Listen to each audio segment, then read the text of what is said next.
ನಮಸ್ತೆ ಮಿತ್ರರೇ.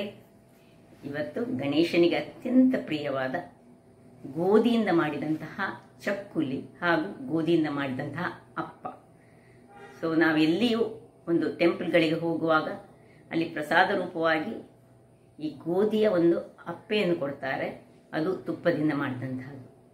ಇವತ್ತು ನಾನು ಅದೇ ರೀತಿಯಾಗಿ ನೈವೇದ್ಯ ರೂಪವಾಗಿ ಮಾಡುವಂತಹ ಗೋಧಿಯ ಅಪ್ಪೆ ಹಾಗೂ ಗೋಧಿಯ ಚಕ್ಕುಲಿಯನ್ನು ಮಾಡಿದ್ದೇನೆ. ಅಂದರೆ ಗೋಧಿ ಹುಡಿ ಇದ್ದು. ಹಾಗಾದರೆ ಬನ್ನಿ ಇದನ್ನು ಹೇಗೆ ಮಾಡುವುದೆಂದು ನೋಡೋ ಮೊದಲು ಯಾರೆಲ್ಲ ನನ್ನ ಚಾನಲನ್ನು ನೋಡ್ತಿದ್ದೀರಿ, ಯಾರೆಲ್ಲ ಇನ್ನೂ ಸಬ್ಸ್ಕ್ರೈಬ್ ಮಾಡಿಲ್ಲ, ದಯವಿಟ್ಟು ಸಬ್ಸ್ಕ್ರೈಬ್ ಮಾಡಿ ಸಪೋರ್ಟ್ ಮಾಡಿ ಅಂತ ಹೇಳುತ್ತಾ ಬನ್ನಿ ಅಡಿಗೆ ಮನೆಗೆ ಹೋಗೋಣ. ಮಿತ್ರರೇ, ಗಣೇಶ ಹಬ್ಬದ ಶುಭಾಶಯಗಳು. ಇವತ್ತು ಗಣೇಶನಿಗೆ ಅತ್ಯಂತ ಪ್ರಿಯವಾದ ಅಪ್ಪ, ಅದು ಗೋಧಿ ಹಿಟ್ಟಿನಲ್ಲಿ ಅಪ್ಪವನ್ನು ಮಾಡ್ತಿದ್ದೇನೆ. ಒಂದು ಅಪ್ಪ ಮತ್ತೊಂದು ಗೋಧಿ ಹಿಟ್ಟಿನಲ್ಲಿ ಒಂದು ಚಕ್ಕುಲಿಯನ್ನು ಮಾಡಲಿದ್ದೇನೆ. ಮೊದಲಿಗೆ ಅಪ್ಪವನ್ನು ಹೇಗೆ ಮಾಡುವ ಎಂದು ನೋಡ್ಕೊಳ್ಳೋಣ. ಒಂದು ಬೌಲ್ ಅಪ್ಪಕ್ಕೆ ಅರ್ಧ ಬೌಲ್ನಷ್ಟು ಈ ಬೆಲ್ಲವನ್ನು ತೆಗೆದುಕೊಂಡಿದ್ದೇನೆ. ಬೆಲ್ಲವನ್ನು ಮೊದಲಿಗೆ ನಾನು ಅರ್ಧ ಗ್ಲಾಸ್ ನೀರಿನಲ್ಲಿ ಇಲ್ಲಿ ನೀರಾಗಲಿಕ್ಕೆ ಇಡ್ತಾ ಇದ್ದೇನೆ. ಸ್ವಲ್ಪ ಅದು ನೀರಾಗ್ತಾ ಸರಿಯಾಗಿ ನೀರಾಗಲಿ, ಅರ್ಧವೇ ಗ್ಲಾಸ್ ಸಾಕು, ತುಂಬ ಬೇಡ. ಅದರಲ್ಲಿರುವ ಕಸ ಎಲ್ಲ ಹೋಗಬೇಕು ಹೇಳಿ ನಾವು ಅಥವಾ ಬೆಲ್ಲದ ಹುಡಿ ತೆಗೆದುಕೊಂಡ್ರೆ ಸಾಕ್ತದೆ. ಇಲ್ಲಿ ಒಂದು ಸ್ವಲ್ಪ 4 ಏಲಕ್ಕಿ ಮತ್ತು ತೆಂಗಿನ ಹಾಲನ್ನು ನಾನೊಂದು ಅರ್ಧ ಗಡಿಯಷ್ಟು ತೆಂಗಿನ ಹಾಲನ್ನು, ಒಂದು ತೆಂಗಿನಕಾಯಿಯಲ್ಲಿ 1 ಗಡಿ ಅಂದರೆ 2 ಭಾಗ ಮಾಡಿದರೆ ಅರ್ಧ ಅದರದ್ದು ಅಷ್ಟನ್ನು ತೆಂಗಿನ ಹಾಲು ತೆಗೆದಿಟ್ಟುಕೊಂಡಿದ್ದೀನಿ. ಈಗ ಈ ಬೆಲ್ಲವನ್ನು ಮೊದಲಿಗೆ ನೀರಾಗಿಕೊಳ್ಳಿ. ವೀಕ್ಷಕರೇ, ಇಲ್ಲಿ ನೋಡಿ, ಬೆಲ್ಲ ನೀರಾಯಿತು. ಸ್ವಲ್ಪ ನೀರಲ್ಲಿ ಬೆಲ್ಲವನ್ನು ಒಂದು 1/4 ಗ್ಲಾಸ್ ಸಾಕಾಗ್ತದೆ ನೋಡಿ, ಇಷ್ಟೇ. ಈಗ ಇದನ್ನು ಆಫ್ ಮಾಡಿಕೊಂಡು ಸ್ವಲ್ಪ ತಣ್ಣಗಾಗಲಿ, ಸ್ವಲ್ಪ ಹದ ಬಿಸಿ ಬೇಕು ನಮಗೆ, ಹದ ಸ್ವಲ್ಪ ತಣ್ಣಗಾಗಲಿ. ವೀಕ್ಷಕರೇ, ಇಲ್ಲಿ ನೋಡಿ, ಇದು ಈಗ ತಣ್ಣಗಾಗಿದೆ. ತಣ್ಣಗೆ ಹೇಳಿದರೆ ಸ್ವಲ್ಪ ಬಿಸಿ ಉಂಟು, ಅಷ್ಟು ಬೇಕು ನಮಗೆ. ಈಗ ಈ ಗೋಧಿ ಹುಡಿಯನ್ನು ಒಂದು ಶಿಫ್ಟ್ ಮಾಡೋದು. ನಿಮ್ಗೆ ಎಷ್ಟು ಬೇಕು ಅಷ್ಟನ್ನು ಮಾಡ್ಕೊಳ್ಬೋದು. ನಾನು ಒಂದು ಬೌಲಿಗೆ ಒಂದು 50 ಗ್ರಾಮ್ಸ್ನಷ್ಟು ಬೆಲ್ಲ ತೆಗೆದುಕೊಂಡಿದ್ದೇನೆ. ಮತ್ತು ಈಗ ಈ ಹಾಲು ಇನ್ನು ಚಕ್ಕುಲಿ ಮಾಡಲಿಕ್ಕೆ ಸಹ ಒಟ್ಟಿಗೆ ತೆಗೆದುಕೊಳ್ತಿದ್ದೇನೆ. ಈಗ ಮೊದಲಿಗೆ ಈ ಬಿಸಿ ಬೆಲ್ಲವನ್ನು ಇದಕ್ಕೆ ಶಿಫ್ಟ್ ಮಾಡ್ಕೊಳ್ಳೋಣ. ಬೇಕಿದ್ರೆ ಗಾಳಿಸ್ಕೊಳ್ಬೋದು, ನನ್ನದು ಕ್ಲೀನ್ ಉಂಟು, ಅಂದರೆ ಸಹ ನಾನು ಒಂಚೂರು ಗಾಳಿಸ್ಕೊಡ್ತೇನೆ. ಇನ್ನು ಸ್ವಲ್ಪ ಮಿಕ್ಸ್ ಮಾಡ್ಕೊಳ್ಳೋಣ. ಸ್ವಲ್ಪ ಬಿಸಿ ಇರಬೇಕು, ಯಾಕೆ ಹೇಳಿದರೆ ಅದು ಒಳ್ಳೆ ಉಬ್ಬಿ ಬರಲಿಕ್ಕೆ ಒಳ್ಳೆ ಆಗ್ತದೆ. ಈಗ ತೆಂಗಿನ ಹಾಲು ಎಷ್ಟು ಬೇಕು ಅಷ್ಟು ತೆಂಗಿನ ಹಾಲು,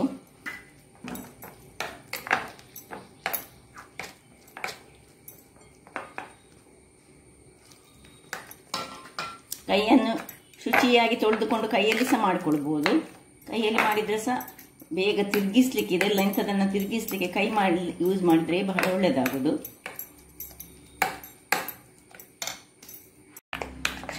ನೋಡಿ, ಇದು ತುಂಬ ದಪ್ಪ ಆಯಿತು. ಈಗ ನಾವು ಕೈಯಲ್ಲಿ ನಾನು ಸ್ವಲ್ಪ ಕಲರಿಸ್ಕೊಳ್ತೇನೆ. ಇದಕ್ಕೆ ಇನ್ನು ಸ್ವಲ್ಪ ಹಾಲನ್ನು ಹಾಕ್ಕೊಳ್ತಿದ್ದೇನೆ. ನಾವು ನೋಡ್ಕೊಳ್ಬೇಕು, ಸ್ವಲ್ಪ ಪೋರಿಂಗ್ ಕನ್ಸಿಸ್ಟೆನ್ಸಿ ನಮಗೆ ಬೇಕಾಗ್ತದೆ. ಇನ್ನು ಕೈಯಲ್ಲಿ ನಾನು ಸ್ವಲ್ಪ ಇದನ್ನು ಕಲರಿಸ್ಕೊಳ್ತೇನೆ. ಸ್ವಲ್ಪ 1 ಚಮಚದಷ್ಟು ತುಪ್ಪವನ್ನು ಇದಕ್ಕೆ ಹಾಕ್ಕೊಳ್ತಿದ್ದೇನೆ. ಇನ್ನು ಈ ಒಂದು ಏಲಕ್ಕಿಯನ್ನು ಸಹ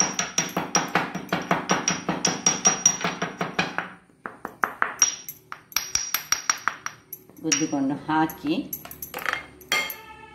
ಈಗ ಅದರ ಅಳತೆ ಕೈಯಲ್ಲಿ ನಾವು ಮಾಡಿದರೆ ಕರೆಕ್ಟ್ ಗೊತ್ತಾಗ್ತದೆ ನಮಗೆ. ಇದು ನಾನು ನೈವೇದ್ಯಕ್ಕೆ ಮಾಡೋದ್ರಿಂದಾಗಿ ತುಂಬ ಮಾಡ್ತಾ ಇಲ್ಲ. ಇದಕ್ಕೆ ಬೇಕಿದ್ರೆ ಒಂದು ಬಾಳೆಹಣ್ಣನ್ನು ಸಹ ಕಿವುಚಿಕೊಂಡು ಹಾಕ್ಕೊಳ್ಬೋದು.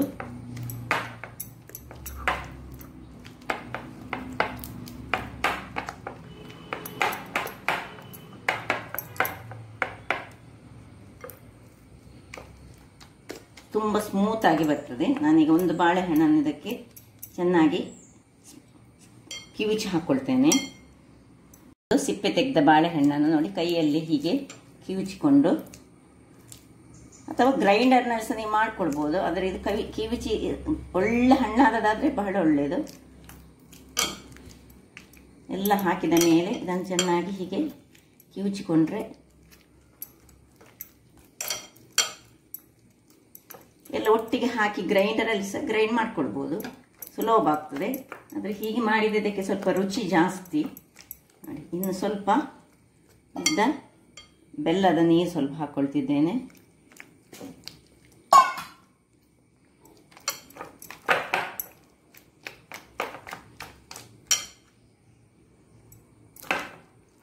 ಇವತ್ತು ನಾನು ಈ ಗೋಧಿಯ ಹುಡಿಯ ಚಕ್ಕುಲಿ ಮತ್ತು ಗೋಧಿ ಹುಡಿಯ ಅಪ್ಪ ಎರಡನ್ನು ದೇವರಿಗೆ ನೈವೇದ್ಯ ರೂಪದಲ್ಲಿ ಮಾಡಲಿಕ್ಕೆ ರೆಡಿ ಮಾಡ್ತಾ ಇದ್ದೇನೆ. ನೋಡಿ, ಬಾಳೆಹಣ್ಣೆಲ್ಲ ಒಳ್ಳೆ ಕಿವುಚಿ ಆಯಿತು ನೋಡಿ. ಈಗ ಸಾಧಾರಣ ಪೋರಿನ ಕನ್ಸಿಸ್ಟೆನ್ಸಿಯಲ್ಲಿ ಬಂತು. ಬೇಕಿದ್ರೆ ಸ್ವಲ್ಪ ತೆಂಗಿನ ಹಾಲನ್ನು ಸೇರಿಸಿ ಇನ್ನೂ ಸ್ವಲ್ಪ ನೀರು ಮಾಡ್ಕೊಳ್ಬೋದು.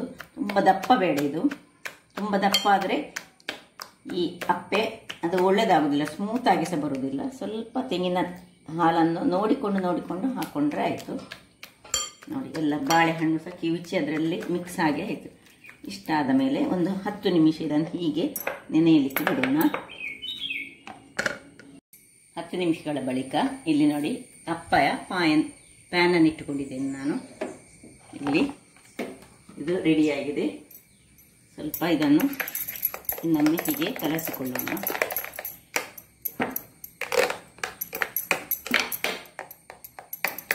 ಇನ್ನು ಇದಕ್ಕೆ ತುಪ್ಪವನ್ನು ಹಾಕೊಳ್ಳೋಣ.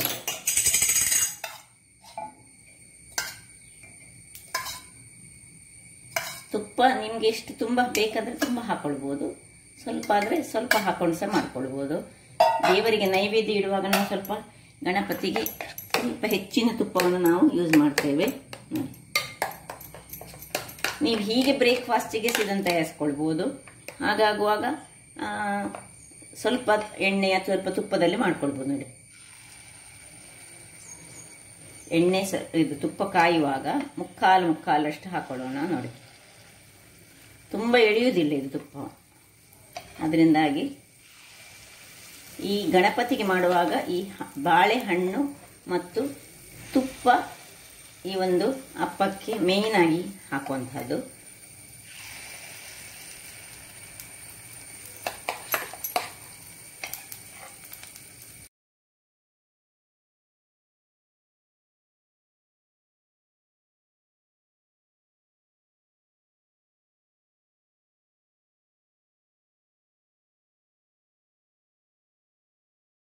ವೀಕ್ಷಕರು, ಒಂದು 2 ನಿಮಿಷಗಳ ಬಳಿಕ ನೋಡಿ ಇದನ್ನು ಸಾಧಾರಣ ಕಾದ ಮೇಲೆ ಇದನ್ನು ಈಗ ನೋಡಿ ಎಷ್ಟು ಸ್ಮೂತ್ ಉಂಟು ನೋಡಿ. ಬಾಳೆಹಣ್ಣು ಮತ್ತು ಇದು ಹಾಕಿದರೆ ಹಾಗೆ ತುಂಬ ಸ್ಮೂತ್ ಆಗಿ ಬರುವಂಥದ್ದು.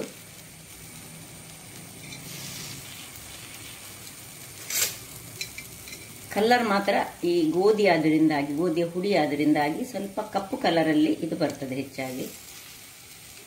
ಅಪ್ಪ ಪ್ರಸಾದವಾಗಿ ಸಹ ಹಾಗೆ ಈ ನಾವು ದೇವಸ್ಥಾನಗಳಲ್ಲಿ ಗಣಪತಿ ದೇವಸ್ಥಾನಗಳಲ್ಲಿ ಸಿಕ್ಕುವಂಥದ್ದು ಸ್ವಲ್ಪ ಕಪ್ಪು ಕಲರಲ್ಲಿ ಬರ್ತದೆ. ಬೇಕಿದ್ರೆ ಸ್ವಲ್ಪ ಅದರ ಮೇಲೆ ತುಪ್ಪವನ್ನು ಸಹ ನಾವು ಮೇಲಿನಿಂದ ಸಹ ಮಾಡ್ಕೊಳ್ಬೋದು. ನೋಡಿ ಹೇಗೆ ಚೆನ್ನಾಗಿ ಬಂತು ನೋಡಿ. ಮೇಲಿನಿಂದ ಸ್ವಲ್ಪ ಹೀಗೆ ತುಪ್ಪಗಳನ್ನು ಹಾಕಿದರೆ ತುಂಬ ಚೆನ್ನಾಗಿ ಬರ್ತದೆ. ಕೆಲವರು ತುಪ್ಪದಲ್ಲೇ ಇದನ್ನು ಸಣ್ಣ ಸಣ್ಣದಾಗಿ ಕಾಯಿಸಿಕೊಳ್ತಾರೆ, ಅದು ಸಹ ಚೆನ್ನಾಗಿ ಬರ್ತದೆ.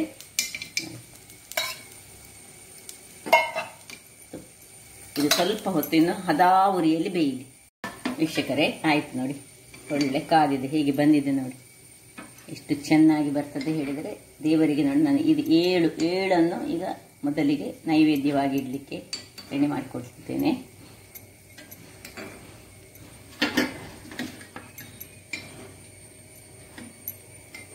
ತುಂಬ ಚೆನ್ನಾಗಿ ಬರ್ತದೆ, ಹೇಗೆ ಬಂದಿದೆ ನೋಡಿ. ಅದೇ ರೀತಿ ಉಳಿದ ಹಿಟ್ಟನ್ನು ಹಾಕ್ಕೊಳ್ತಿದ್ದೇನೆ. ಹಾಗಾದರೆ ನೋಡಿದ್ರಲ್ಲ ವೀಕ್ಷಕರೇ, ಒಂದು ಗಣಪತಿಗೆ ನೈವೇದ್ಯವಾಗಿ ಮಾಡುವಂತಹ ಗೋಧಿ ಹುಡಿಯಿಂದ ಮಾಡಿದಂತಹ ಅಪ್ಪ, ಅದು ಸಹ ಬಾಳೆಹಣ್ಣು ಆತನಿಗೆ ಪ್ರಿಯವಾದುದು, ಅದನ್ನು ಯೂಸ್ ಮಾಡಿ ತುಪ್ಪ ಎಲ್ಲ ಹಾಕಿ ಮಾಡಿದಂತಹ ಈ ಒಂದು ನನ್ನ ಗೋಧಿ ಹಿಟ್ಟಿನ ಅಪ್ಪ ನಿಮಗೆ ಖುಷಿ ಆಗ್ಬೋದನ್ನು ಅನಿಸ್ತಿದ್ದೇನೆ. ಈಗ ಗೋಧಿಯ ಚಕ್ಕುಲಿ ಮಾಡೋಣ. ಗೋಧಿಯ ಪುಡಿಯ ಚಕ್ಕುಲಿ, ಗೋಧಿ ಪುಡಿಯಿಂದ ಮಾಡಿದಂಥ ಚಕ್ಕುಲಿ. ಆಗ ಗೋಧಿಯ ನಾವು ಅಪ್ಪೆಯನ್ನು ಮಾಡಿದ್ದೇವೆ. ಈಗ ನೋಡಿ, 1-2 ಬೌಲ್ನಷ್ಟು, ಅಂದರೆ 1 ಬೌಲು ಫುಲ್ಲು, ಅರ್ಧ ಬೌಲ್, 1.5 ಬೌಲ್ನಷ್ಟು ಗೋಧಿ ಹುಡಿ ತೆಗೆದುಕೊಂಡಿದ್ದೇನೆ. ಅದಕ್ಕೆ ಅರ್ಧ ಬೌಲ್ನಷ್ಟು ಈ ಉದ್ದಿನ ಕಾಳು, ಅದರೊಟ್ಟಿಗೆ 1 ಚಮಚದಷ್ಟು ಕಡಲೆ, ಇನ್ನು 1 ಚಮಚ ಎಳ್ಳು, ಮತ್ತು ಆಗ ನೋಡಿ ಉಳಿದಂತಹ ತೆಂಗಿನ ಹಾಲನ್ನು ತೆಗೆದಿಟ್ಟು, ತೆಂಗಿನ ಹಾಲಲ್ಲಿ ನಾವೀಗ ಮಾಡ್ತಿದ್ದೇವೆ.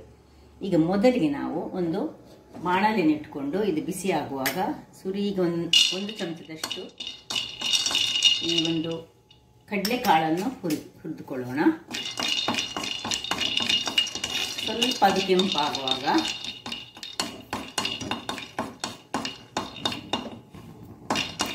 ಸ್ವಲ್ಪ ಕೆಂಪಾಗುವಾಗ ನೋಡಿ, ಸ್ವಲ್ಪ ಅದು ಗೊತ್ತಾಗ್ತದೆ ನಮಗೆ, ಅದರದ್ದು ಸಿಪ್ಪೆ ಉದುರ್ಲಿಕ್ಕೆ ಆಗುವಾಗ ಇದನ್ನು ಈ ಉದ್ದಿನ ಬೇಳೆಯನ್ನು ಇದರಲ್ಲಿ ಫ್ರೈ ಮಾಡ್ಕೊಳ್ಳೋಣ. ನೋಡಿ, ಸ್ವಲ್ಪವೇ ಸ್ವಲ್ಪ, ನಾನೀಗ ಮಾಡ್ತಿದ್ದು 1.5 ಬೌಲ್ನಷ್ಟು ಗೋಧಿಯ ಹುಡಿಯಿಂದ, ಅದರಿಂದಾಗಿ ಅದಕ್ಕೆ ಕೇವಲ ಒಂದು 5-6 ಚಮಚಗಳಷ್ಟು ಉದ್ದಿನ ಬೇಳೆ ಸಾಕು, ಮತ್ತು 1 ಚಮಚದಷ್ಟು ಈ ಕಡಲೆ ಸಾಕು. ಕಡಲೆ ಸಹ ಗಣಪನಿಗೆ ಅತ್ಯಂತ ಪ್ರಿಯವಾದ್ದು, ಅದನ್ನಾಗಿ ನನಗೆ ಸ್ವಲ್ಪ ನಿಧಾನಕ್ಕೆ ಹುರಿದುಕೊಳ್ಳೋಣ. ಸ್ವಲ್ಪ ಕಲರ್ ಗೋಲ್ಡನ್ ಬ್ರೌನ್ಗೆ ಸ್ವಲ್ಪ, ತುಂಬ ಬೇಡ, ಚೇಂಜ್ ಆಗಬೇಕು. ವೀಕ್ಷಕರೇ, ಇಲ್ಲಿ ನೋಡಿ, ಗೋಲ್ಡನ್ ಬ್ರೌನ್ ಚೂರಾಗುವಾಗ ಆಫ್ ಮಾಡ್ಕೊಳ್ಳೋಣ. ಇನ್ನು ಇದರ ಬಿಸಿಯಲ್ಲಿ ಇದು ಸ್ವಲ್ಪ ಇದಾಗಲಿ, ಇದನ್ನು ಕೆಳಗಿಟ್ಕೊಳ್ಳೋಣ. ತಣ್ಣಗಾಗಬೇಕು. ತಣ್ಣಗಾದ್ಮೇಲೆ ಇದನ್ನು ಪೌಡರ್ ಮಾಡ್ಕೊಳ್ಳಿಕ್ಕೆ ಉಂಟು.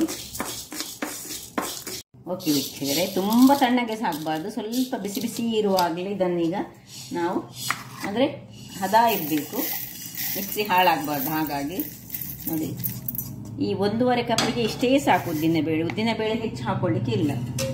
ಸೊ ಈಗ ಇದನ್ನು ನಾನು ಒಂದು ಪೌಡರ್ ಮಾಡಿ ತರ್ತೇನೆ. ನೋಡಿ ವೀಕ್ಷಕರೇ, ನೋಡಿ ಒಳ್ಳೆ ಪೌಡರ್ ಆಗಿ ಬಂತು. ಈಗ ಒಂದು ಪಾತ್ರೆಯನ್ನು ತೆಗೆದುಕೊಳ್ಳೋಣ. ಸ್ವಲ್ಪ ಎಷ್ಟು ಬೇಕಷ್ಟು ರುಚಿಗೆ ತಕ್ಕಷ್ಟು ಉಪ್ಪನ್ನು ಹಾಕ್ಕೊಂಡು, ಏನು ನಾವು ಈ ಪೌಡರ್ ಮಾಡಿಕೊಂಡಿದ್ದೇವೆ ಉದ್ದಿನ ಪುಡಿ, ಇದು ನೀವು ತುಂಬ ಪ್ರಮಾಣದಲ್ಲಿ ಮಾಡೋದಾದರೆ ಮಾರ್ಕೆಟ್ನಲ್ಲಿ ಉದ್ದಿನ ಪುಡಿಯನ್ನೇ ಮಾರಲಿಕ್ಕೆ ಇಡ್ತಾರೆ. ಈ ಟೈಮ್ನಲ್ಲಿ ತುಂಬ ಬಿಸಿ ಬಿಸಿಯಾಗಿರ್ತದೆ. ಕೆಲವು ಮಿಲ್ಗಳಲ್ಲಿ ಮಾಡಿಕೊಡ್ತಾರೆ, ಅಥವಾ ನೀವೇ ಫ್ರೈ ಮಾಡಿಕೊಂಡು ಮಿಲ್ನಲ್ಲಿ ಮಾಡಿದರೆ ಸಹ ತುಂಬ ಮಾಡೋದದೇ ಮಾಡಿಕೊಳ್ಬೋದು. ಬಹಳ ಟೇಸ್ಟಿಯಾಗಿ ಬರ್ತದೆ, ಆರೋಗ್ಯಕ್ಕೆ ಸಹ ಒಳ್ಳೆಯದಾದಂತಹ ಈ ಒಂದು ಚಕ್ಕುಲಿ. ಸೊ ನೋಡಿ, ಇದನ್ನಿಗೆ ಮಿಕ್ಸ್ ಮಾಡುವ. ಇನ್ನು 1.5 ಬೌಲ್ನಷ್ಟು ಗೋಧಿ ಹುಡಿಯನ್ನು ಹಾಕ್ಕೊಳ್ತಿದ್ದೇನೆ. ಇಲ್ಲಿ ತೆಂಗಿನ ಹಾಲು ಯೂಸ್ ಮಾಡ್ಬೋದು, ಅಥವಾ ಬೆಣ್ಣೆ ಸಹ ಯೂಸ್ ಮಾಡ್ಬೋದು. ನಾನು ಚೂರು ಬೆಣ್ಣೆ ಸಹ ಇದಕ್ಕೆ ಯೂಸ್ ಮಾಡ್ತೇನೆ ಈಗ. ಸೊ ಈಗ ಚೂರು ಬೆಣ್ಣೆ ಹಾಕ್ತೇನೆ, ಒಂದು ಅರ್ಧ ಚಮಚ. ಇಲ್ಲಿ ನೋಡಿ, ಸ್ವಲ್ಪ ಬೆಣ್ಣೆ ಹಾಕ್ಕೊಂಡು ಇದನ್ನು ಹೀಗೆ ಇದರಲ್ಲಿ ತೆಂಗಿನ ಹಾಲು ಹಾಕುವ ಮೊದಲು ನಾನು ಸ್ವಲ್ಪ ಬೆಣ್ಣೆಯನ್ನು ಹಾಕ್ಕೊಂಡಿದ್ದೇನೆ. ಖಾಲಿ ಬೆಣ್ಣೆಯಲ್ಲಿ ಸಹ ಮಾಡಿಕೊಳ್ಬೋದು ನಾವು, ನೀರನ್ನು ಯೂಸ್ ಮಾಡಿಕೊಂಡು. ಸೊ ಬೆಣ್ಣೆ ಇದ್ದರೆ ಹಾಕ್ಕೊಳ್ಳಿ, ಒಳ್ಳೆ ಟೇಸ್ಟಿಯಾಗಿ ಬರ್ತದೆ. ಒಂದು ಅರ್ಧ ಚಮಚ ಹಾಕಿದರೆ ಸಹ ಸಾಕಾಗ್ತದೆ. ಇನ್ನು ಈ ತೆಂಗಿನ ಹಾಲನ್ನು ಯೂಸ್ ಮಾಡಿ ನಿಧಾನಕ್ಕೆ ಹಾಕೊಂಡು ನಾವು ಇದನ್ನು ಒಂದು ಹದಕ್ಕೆ ತರುವ. ಒಂದು ಪೂರಿ ಹದ ಬೇಕು ನಮಗೆ, ಚಪಾತಿಯದಷ್ಟು ಗಟ್ಟಿ ಬೇಡ, ಪೂರಿ ಹಾಗೆ ಬೇಕು ನಮಗೆ. ನೋಡಿ, ನಿಧಾನಕ್ಕೆ ಹಾಕೊಂಡು ಒಮ್ಮೆಲೆ ಹಾಕೊಳ್ಳಿಕ್ಕೆ ಹೋಗೋದು ಬೇಡ. ತೆಂಗಿನ ಹಾಲಲ್ಲಿ ಹಾಕಿದರೆ ತುಂಬ ರುಚಿಯಾಗಿ ಬರ್ತದೆ ಮತ್ತು ಆರೋಗ್ಯಕ್ಕೆ ಸಹ ಒಳ್ಳೇದು ಹೇಳುವ. ನೋಡಿ,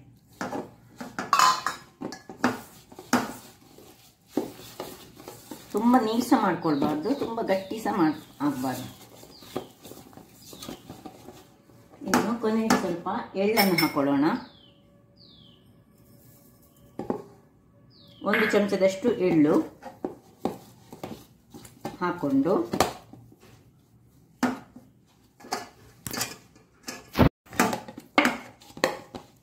ನೋಡಿ, ಈ ರೀತಿ ಚೆನ್ನಾಗಿ ಸ್ವಲ್ಪ, ತುಂಬ ನಾದಿಕೊಳ್ಳೋದು ಬೇಡ, ನಾದಿಕೊಳ್ಳಬಾರ್ದು, ಸಾಧಾರಣ ಸ್ಮೂತ್ ಆಗಿ ಇರಬೇಕು. ಬೇಕಿದ್ರೆ ಚೂರು ನೋಡಿ, ಮೇಲಿನಿಂದ ಈ ತೆಂಗಿನ ಹಾಲು ಚೂರು ಉಳಿದಿದ್ರೆ ಅದನ್ನು ಅಲ್ಲಿಗೆ, ಸಪೋಸ್ ಇದು ನಿಮ್ದು ಹಿಟ್ಟು ನೀರಂತ ಆದರೆ ಒಂದು ಚೂರು ಗೋಧಿ ಹಿಟ್ಟನ್ನು ಸೇರಿಸ್ಕೊಳ್ಬೋದು.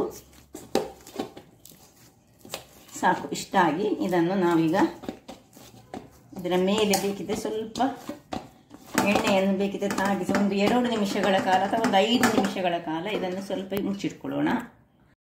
ಇದೊಂದು 5 ನಿಮಿಷ ಇಲ್ಲಿರುವಾಗ ಇಲ್ಲಿ ನೋಡಿ, ನಾವು ಎಣ್ಣೆಯನ್ನು ಹಾಕೊಳ್ಳೋಣ. ಎಣ್ಣೆ ಬಿಸಿ ಆಗಲಿಕ್ಕೆ ರೆಡಿ ಮಾಡ್ಕೊಳ್ಳೋಣ. ಇದು ಬಿಸಿ ಆಗ್ತಾ ಇರಲಿ ವೀಕ್ಷಕರೇ. ಇದು ಎಣ್ಣೆ ಸಣ್ಣದರಲ್ಲಿ ಇಟ್ಟುಕೊಂಡಿದ್ದೇನೆ, ಅದು ಬಿಸಿ ಆಗ್ತಾ ಇರುವಾಗ ಇಲ್ಲಿ ಆಯಿತು ಒಂದು 5 ನಿಮಿಷಗಳ ಕಾಲ ಇಲ್ಲಿ ಈ ಚಕ್ಕುಲಿ ಒತ್ತುವುದು ನಿಮ್ಮ ಹತ್ರ ಇದ್ರೆ ಇಂಥದ್ರಲ್ಲಿ ಮಾಡಿ, ಓಲ್ಡ್ ಟೈಪಿನದಿದ್ದರೆ ಓಲ್ಡ್ ಟೈಪ್ನಲ್ಲಿ. ಈಗ ನಾನೊಂದು ಬಾಳೆ ಎಲೆಯನ್ನು ತೆಗೆದುಕೊಂಡಿದ್ದೇನೆ, ಇಲ್ಲಿ ನೋಡಿ ಬಾಳೆ ಎಲೆಯನ್ನು ತೆಗೆದುಕೊಂಡು ಈ ಚಕ್ಕುಲಿಯ ಒಂದು ಎಷ್ಟು ಬೇಕು ನೀವು ಅಷ್ಟನ್ನು, ತುಂಬ ಗಟ್ಟಿ ಇರಬಾರ್ದು, ಚಪಾತಿ ಎಷ್ಟು ಗಟ್ಟಿ ಇರಬಾರ್ದು, ಸ್ವಲ್ಪ ಸ್ಮೂತಲ್ಲೇ ಇರಬೇಕು.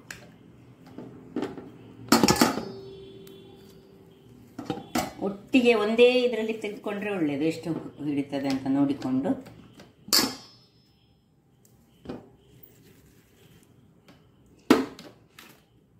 ಇನ್ನು ಈ ಒಂದು ಇನ್ಸ್ಟ್ರೂಮೆಂಟನ್ನು ಹಾಕ್ಕೊಂಡು ನಾನೀಗ ರೆಡಿ ಮಾಡಿಕೊಳ್ತೇನೆ.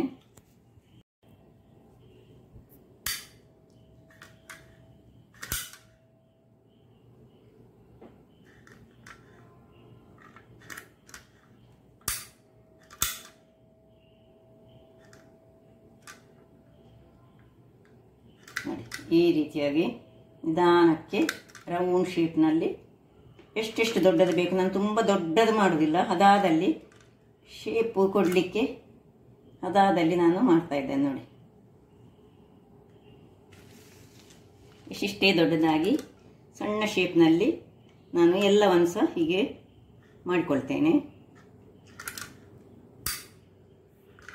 ವೀಕ್ಷಕರೇ ನೋಡಿ ಇಷ್ಟು ಮಾಡಿಟ್ಟೆ, ಇಲ್ಲಿ ಎಣ್ಣೆ ಸಹ ಬಿಸಿಯಾಗಿದೆ, ಆಗ್ತಾ ಆಗ್ತಾ ಮಾಡ್ತಾ ಮಾಡ್ತಾ ಸಹ ಮಾಡ್ಕೊಳ್ಬೋದು. ನೋಡಿ ಒಂದೊಂದಾಗಿ ಹೀಗೆ ಒಳ್ಳೆ ತೆಗಿಲಿಕ್ಕೆ ಸಹ ಬರ್ತದೆ. ನೋಡಿ ಏನು ನೋಡಿ ಒಂದೊಂದಾಗಿ ಹಾಕ್ಕೊಳ್ತಿದ್ದೇನೆ. ನೋಡಿ ಎಣ್ಣೆ ಬಿಸಿಯಾಗಿದೆ, ಹೀಗೆ ತುಂಬ ಹಾಕೊಳ್ಳೋದು ಬೇಡ, ಒಂದು 4-5 ಎಷ್ಟು ಇದರಲ್ಲಿ ಆಗ್ತದೆ ಅಷ್ಟನ್ನು ಹಾಕ್ಕೊಂಡು ನಾವು ತೆಂಗಿನ ಎಣ್ಣೆಯಲ್ಲಿ ಕಾಯಿಸ್ತಿದ್ದೇನೆ.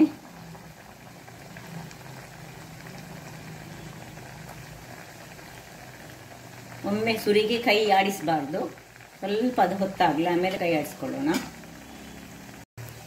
ವೀಕ್ಷಕರೇ ನೋಡಿ ಈಗ ಸ್ವಲ್ಪ ತಿರುಗಿಸ್ಕೊಳ್ಳೋಣ. ಇದೇನು ಒಡೆಯುವುದಿಲ್ಲ, ಏನಾಗುವುದಿಲ್ಲ, ಇದು ಗೋಧಿ ಹಿಟ್ಟಿನದಾದ್ರಿಂದಾಗಿ ಬಹಳ ಚೆನ್ನಾಗಿ ಸಹ ಬರ್ತದೆ, ನನಗೆ ಮಾಡಲಿಕ್ಕೆ ಸಹ ಸುಲಭ. ಮಾತ್ರ ಹಿಟ್ಟು ಚಪಾತಿಯಷ್ಟು ಗಟ್ಟಿ ಆಗಬಾರ್ದು, ಆಗ ನಮಗೆ ಇದು ಮಾಡಲಿಕ್ಕೆ ಆಗೋದಿಲ್ಲ. ಸ್ವಲ್ಪ ಪೂರಿಯ ಥರದಲ್ಲಿ ಸ್ವಲ್ಪ ನೀರಿರಬೇಕು. ಆಗ್ತಾ ಉಂಟು, ಸ್ವಲ್ಪ ಇನ್ನು ಸ್ವಲ್ಪ ಹದ ಉರಿಯಲ್ಲಿ ಇಟ್ಕೊಳ್ಳೋಣ. ನೋಡಿ ವೀಕ್ಷಕರೇ ನೋಡಿ ಕಲರ್ ಈ ರೀತಿಯಾಗಿ ಬರುವಾಗ ನೋಡಿ ಆಯಿತು, ಈಗ ಇದು ಆಗ್ತಾ ಬಂತು. ತುಂಬ ದೊಡ್ಡ ಉರಿಯಲ್ಲಿ ಮಾಡಬಾರ್ದು, ದೊಡ್ಡ ಉರಿ ಮಾಡಿದ್ರೆ ಒಳ್ಳೆ ಕಾಯುವುದಿಲ್ಲ, ಹದ ಉರಿಯಲ್ಲಿ ಇದನ್ನು ಕಾಯಿಸ್ಕೊಳ್ಬೇಕು. ಕಲರ್ ನೋಡಿ ಈ ರೀತಿಯಲ್ಲಿ ಚೇಂಜಸ್ ಆಗಿ ಬರುವಾಗ ಇದನ್ನು ಇನ್ನು ತೆಗೆದುಕೊಳ್ಬಹುದು. ಸುರಿಗೆ ಮಾತ್ರ ದೊಡ್ಡ ಉರಿ ಇರಬೇಕು ಎಣ್ಣೆ ಕಾಯುವಾಗ, ಮತ್ತು ಹಾಕಿ ಸ್ವಲ್ಪ ಹೊತ್ತಾದ್ಮೇಲೆ ಸಣ್ಣ ಉರಿ ಇರಬೇಕು, ಯಾಕೆ ಹೇಳಿದರೆ ಇಲ್ಲದ್ರೆ ಒಳಗಡೆ ಕಾಯುವುದಿಲ್ಲ. ಆಯ್ತು, ಇನ್ನು ಇಷ್ಟು ಕಲರ್ ಬರುವಾಗ ಇದನ್ನು ತೆಗೆದುಕೊಳ್ಳೋಣ. ಇನ್ನು ಇದೇ ರೀತಿ ಉಳಿದದನ್ನು ಮಾಡ್ಕೊಳ್ತೇನೆ. ನೋಡಿ ಹೆಚ್ಚು ಎಣ್ಣೆ ಸಹ ಕುಡಿಯುವುದಿಲ್ಲ. ಇದು 4 ನಾನು ಈಗ 4-5 ಹೀಗೆ ಕಾಯಿಸ್ತಾ ಹೋಗ್ತೇನೆ. ಇನ್ನು ಪುನಃ ಉಳಿದ ಇದನ್ನು ಹಾಕೊಳ್ಳೋಣ. ನೋಡಿ ಎಷ್ಟು ಚೆನ್ನಾಗಿ ಬರ್ತದೆ ನೋಡಿ.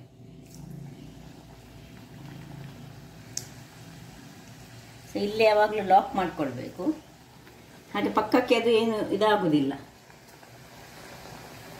ತುಂಬ ಈಸಿಯಾಗಿ ಮಾಡುವಂತಹದ್ದು, ಮಾತ್ರ ಹಿಟ್ಟನ್ನು ತುಂಬ ಗಟ್ಟಿಯಾಗಿ ನಾವು ಮಾಡ್ಕೊಳ್ಬಾರ್ದು ಅಷ್ಟೇ, ಅದರಲ್ಲಿ ಇರುವುದಷ್ಟೇ. ಸೊ ಸ್ವಲ್ಪ ಹೊತ್ತಲ್ಲಿ ಇನ್ನು ಅದು ಕಾಯ್ತದೆ. ಹೀಗೆ ಎಲ್ಲ ವೀಕ್ಷಕರೇ ಇಲ್ಲಿ ನೋಡಿ ಕೊನೆಯದಾದೆ ಹಾಕೊಳ್ತಿದ್ದೇನೆ. ಒಟ್ಟು ಒಂದು 16 ಈ ಚಕ್ಕುಲಿಗಳಾಯಿತು. ನಾವು ಸಣ್ಣ ಒಂದೂವರೆ ಬೌಲ್ನಷ್ಟು ತೆಗೆದುಕೊಂಡದಲ್ಲ, ನೋಡಿದ್ರಲ್ಲ ಬಹಳ ಕ್ರಿಸ್ಪಿಯಾಗಿ ಸಹ ಬರ್ತದೆ. ನಾನೀಗ ಒಂದನ್ನು ನಿಮಗೆ ತೋರಿಸ್ಕೊಡ್ತೇನೆ. ನೋಡಿ ನಿಮಗೆ ಸೌಂಡ್ ಕೇಳ್ಬೋದು. ಸೊ ಇದೀಗ ನಾನು ಮಾಡಲಿಕ್ಕೆ ಸಿದ್ಧದನ್ನು ಸ್ವಲ್ಪ ಬೇರೆ ನಾನು ಮಾಡ್ತೇನೆ ದೇವರಿಗೆ ಇಡ್ಲಿಕ್ಕೆ. ಇದನ್ನು ನನಗೆ ನೀವು ತೋರಿಸ್ಕೊಳ್ಳಿಕ್ಕೆ ಕ್ರಿಸ್ಪಿ ಉಂಟು ಹೇಳಿಗೋಸ್ಕರ ಇದನ್ನು ತಿಂದು ತೋರಿಸಿದೆ. ಹಾಗಾದರೆ ನನ್ನ ಈ ಕುಕಿಂಗ್ ಚಾನಲ್ ನಿಮಗೆ ಇಷ್ಟ ಆದರೆ ಬೋಳೂರು ಸುವರ್ಣ ಚಾನಲನ್ನು ಲೈಕ್ ಮಾಡಿ, ಶೇರ್ ಮಾಡಿ ಹಾಗೂ ಸಬ್ಸ್ಕ್ರೈಬ್ ಮಾಡಿ ಹಾಗೂ ನನ್ನ ಇನ್ಸ್ಟಾಗ್ರಾಮ್ ಪೇಜನ್ನು ಫಾಲೋ ಮಾಡಿ. ಧನ್ಯವಾದಗಳು.